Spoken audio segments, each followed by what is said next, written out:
Hello and welcome to another episode of The Outside Edge. UAE has gone from strength to strength, and we've seen the development of the game with the UAE playing the World Cup in 2015, a lot of under 19 World Cups as well, and they've beaten a national test playing side in the past few years. So, as we look at the past, present, and future of the UAE cricket, I have some very special guests today. Mohammad Tawqir is captain of UAE for the 2015 World Cup. Ahmed Raza, the current UAE captain, and Alishan Sharfu, under 19 superstar, who's leading the Emirates Blues team here in the Emirates D50. So I'll start with Mohammad Tawqir. You've been following the Emirates D50 for the past few days, and I think for the last few weeks and months, there's been a lot of buzz around domestic cricket. But the 2015 World Cup and the build up to that was not very easy. Can you just share a little bit about what are the challenges you guys faced leading up to the 2015 World Cup? First of all, thank you very much for having me here. Yeah, it was absolutely an honor representing UAE at the World Cup in Australia, New Zealand. But of course, it was a very, very challenging journey for all the players and everyone who was part of that, whether they were part of the team or not, but at the circuit. It was quite a difficult and challenging journey for all of us. I'll start. I came into UAE team for the first time in 1996 and played Asian Cricket Council tournament, and then going forward, we played few World Cup qualifying events, and as you know, I can see there's a plenty of infrastructure and grounds and academies have you, as you see today. It was never there then, and so for us it was really challenging to play cricket, and most of us. Most of the players were working full time. Yeah. They were employees. Yeah. So they either had 8 to 4, 9 to 5 jobs, and then come up in the evenings and practice at Sharjah Stadium. So I'm talking about 2000 till 2010, 2012. Yeah. So this was a routine for most of us. A lot of sacrifice. It was very difficult to manage time between your job, your cricket, your families. And then there were many players who were traveling daily from Abu Dhabi. Also, there were players who were, crew, like Khurram Khan. He was a crew at Emirates Airline, and he was doing flights, coming back, working for, and coming and doing his trainings. So there were days when I have not met my children. I have not seen my family. I used to work, go to the office in the morning, come back, finish my work at 5 o'clock, rush to the stadium, do practice, finish practice at 10 p.m., come back at home. Couldn't see my family for a few days. So yeah, it was challenging, but I'm very happy that we have moved forward from those circumstances, and now a lot of players are professionals. They've been contracted, so all they have to do is play cricket, and it's amazing. It's fantastic. Well, at your time, I think if I remember correctly, the only turf and grass was Sharjah Stadium. Everything else was cement and sand. So even if you played 50 overs over there, that transition was very difficult. Yes, of course. Sharjah Stadium was there. Dubai was not built. Ajman grounds were not there. I think there were 1 or 2 grounds in Jeddah, Emirates Airline grounds, for some time, and then they were demolished also. We played a bit of cricket there. Yes, plenty of concrete cricket. Yes, it was. But we were all very, very passionate, that bunch, and we used to play a lot of 50 over cricket, not much of T20, So that was one thing very good with that But that group. competition was amazing. Fly Emirates had guys like Amjad Javed playing. You had Consolidated Shipping. There were so many good local teams playing the Bukhatar League. You had Air India, some guest team coming from Oman as well. Of course. So I think that was probably why that additional competition was what kept you guys going. Of course, I absolutely agree with you. UNB had an amazing team. Jalsko had a very good team. A lot of first-class Pakistani cricketers were playing. As you said, Air India. I once played against Virender Sehwag. He was coming and playing for for Air India. And similarly, other clubs also. Sri Lankan touring sides used to come and play. England counties used to come and play against our domestic tournaments.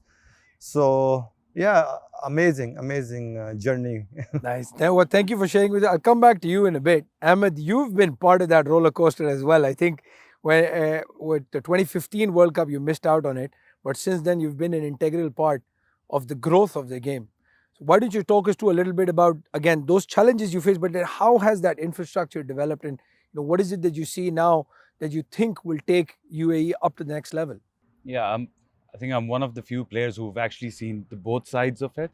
I mean, I've played under Toki Bhai a lot.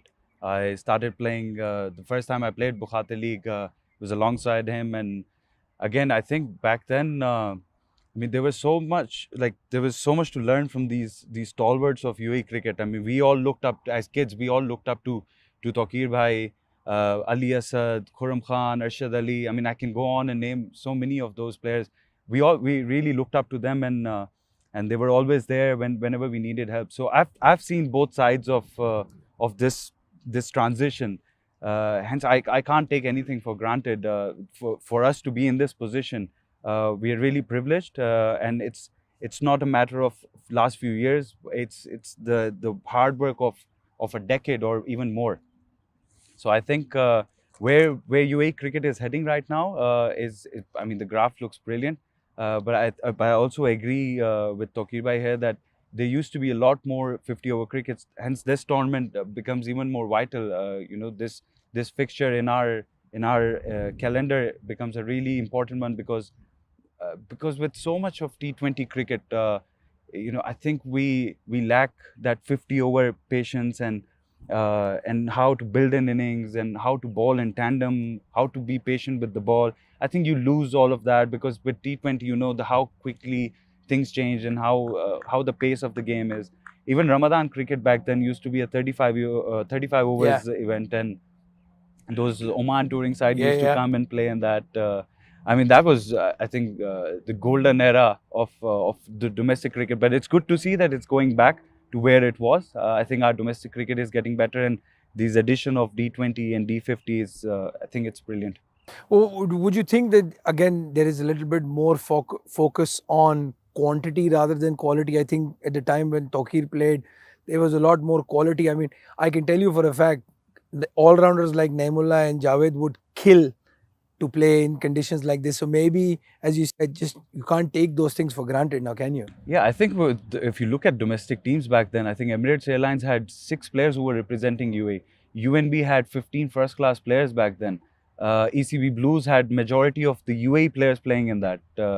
So the competition in domestic cricket was a lot. I mean, you could pick Lanka Lions versus NMC, and you couldn't tell who's going to win that game. Yeah. So I think that the level of that cricket was totally at a different level.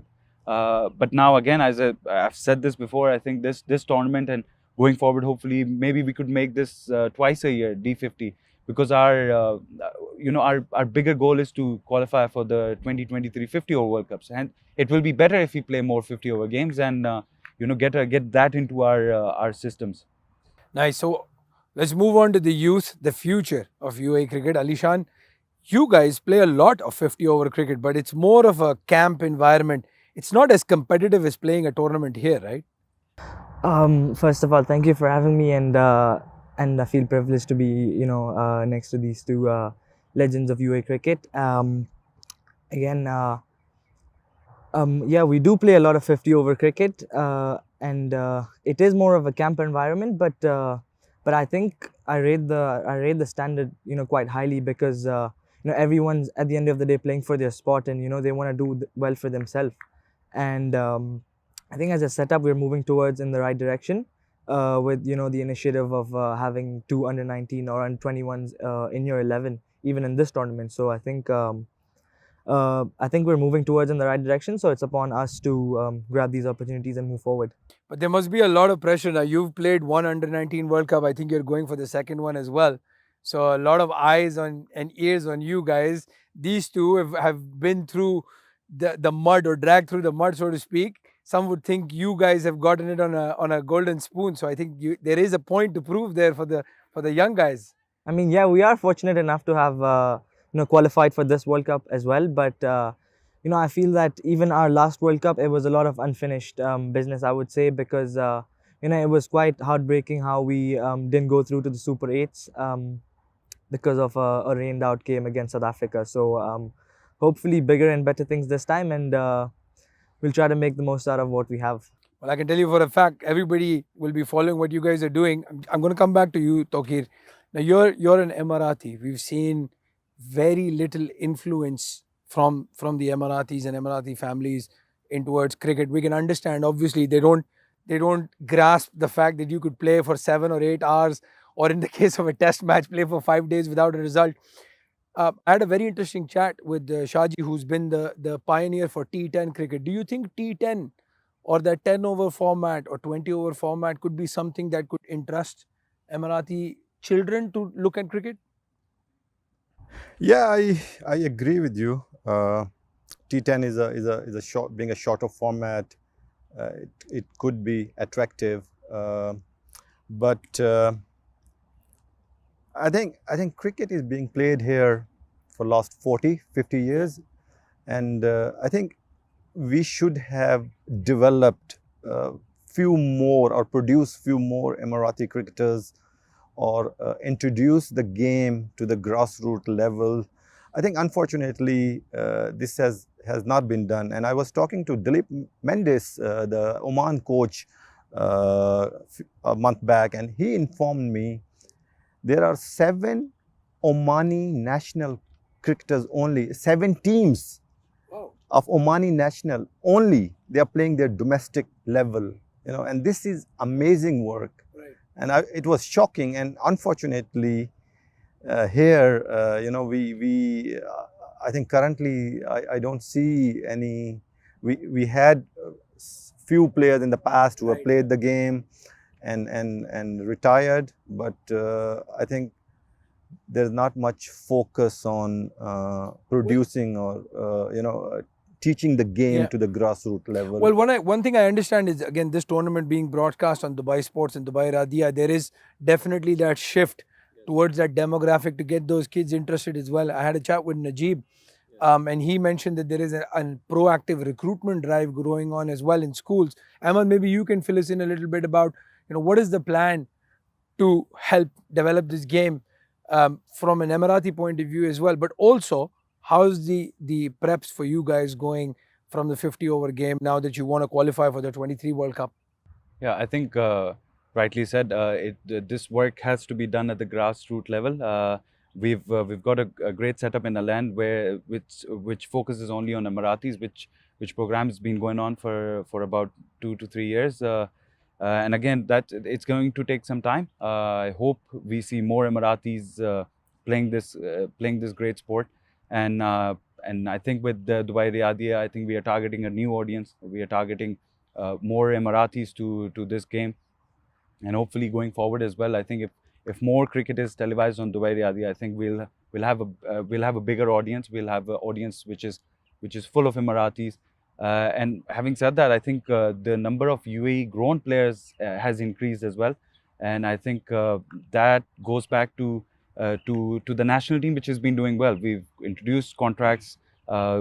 Kids like Alishan, they see a future here because we've lost a lot of players who've played for the under 19, and then we lose them to countries like England, Australia, even India, Pakistan, where they go for studies or to explore more opportunities in cricket. I think we've managed to hold on to players like Alishan, Britya, Karthik Mehapan. They've all made their men's debut as well. I think we're fortunate to have this lot staying back. But again, that goes back to what the national team has done and how we have managed to keep them in the country, because we spend a lot of time on these youngsters. We give them opportunities to play, to represent UAE at the World Cup stage. So it's heartbreaking when we lose them to other countries, because they're our home product. We should not be losing them. And I think with the contracts in place, I think we're doing a great job. You're mentoring the under 19 team. I think you were with them in the last World Cup. Are you mentoring them in this World Cup as well? I mean, I'm always there to help, and I do that. Not as Ahmed Raza the captain, but as Ahmed Raza the mentor. And I mean, I work with them whenever I can, whenever time allows, and it's great to work with them, because it's obviously because I'm keeping a closer eye on the talent, and then I discuss it with Najib and Robin. We get Karthik, our analyst, to work on them as well. So from that point of view, I think it's really good that I work with them. And if the opportunity comes and the board thinks that I'm good enough to be their mentor again, I would love to do that. Nice. Well, Alishan, final question for you. We talk about the under 19 World Cup. I think there's a lot of focus around that. How are the preps? How are you guys thinking, looking at from a visual point? Are you reaching out to guys like Tokir or Khurram, the seniors, to pick on their brains on how do you want to approach a World Cup? I think the prep started a little later than we wanted to, because of the COVID situation and stuff like that, because we missed out on the qualifying events and a few other practice tours and stuff like that. But again, yes, we have a camp going on, and the players are being closely watched and their performances are being tracked. And again, people like Ahmed Bhai, they're always around, around the setup and around training sessions. So our left arm spinners or whoever wants. So he's always open to them, and goes around helping them. And also, I think with tournaments like these, which gives a lot of expansion towards broadcasting and professional things like that. So when we go on to a bigger event like the World Cup or anything like that, we're not new to playing on TV or things like the that. nerves settle down a little bit. Yeah, so we Well, get I've been talking to both of you in this past whole tournament. I'm just going to focus a little bit with Mohammad Tokir here. Your fondest memory of the 2015 World Cup, because that was a very good experience for us as UAE supporters as well. There were some very good performances. What was your fondest memory of that World Cup? Well, that was like a dream come true for all of us. Whoever was at the party there. So we thoroughly enjoyed the whole experience, the whole whether it was Australia leg or New Zealand leg. But one close memory that I can think of is we were playing a match against Ireland at Brisbane Gabba, and that game was a very close game, and we should have almost won that match. I know the matches against Australia, South Africa, India, Pakistan, it was a bit too much to ask for from our side, but that we played a very good match against Zimbabwe. We scored some 280 runs, and then the match against Ireland, it was one of the best match of the whole tournament. Right. After probably the South Africa New Zealand semi-final. Yeah. So that was a very interesting match, and then UAE Ireland match was so that was the match that was very close to our heart, and it was we should have won it. And I still remember when we finished the match, we lost the match by I think a wicket or 2 wickets, and in the last over. So when we came back, we were really all dejected, and it was really tough feeling for all of us to But overall, the whole journey was amazing, and it was dream come true for all of us. Nice. Well, I hope the two of you can feel the way Mohammad Tokir felt. There are a lot of hopes and ambitions from our side for you, Ahmed, as the current leader, and Alishan, you as the key component of the under-19 team, but also future men's team. I want to thank the three of you for coming here today and talking to us. It's been absolute pleasure going down memory lane. As you know, I come from a cricketing background as well, so I've been following the game for a long time. And just this conversation just brings back a lot of memories about Sharjah, Ramadan, and the rest of the lot. Wish you guys all the best. Hope to see you on the grounds as well. And with that, that's the end of the episode. From my crew, I want to wish you guys all the best as we go and watch the second half of the game.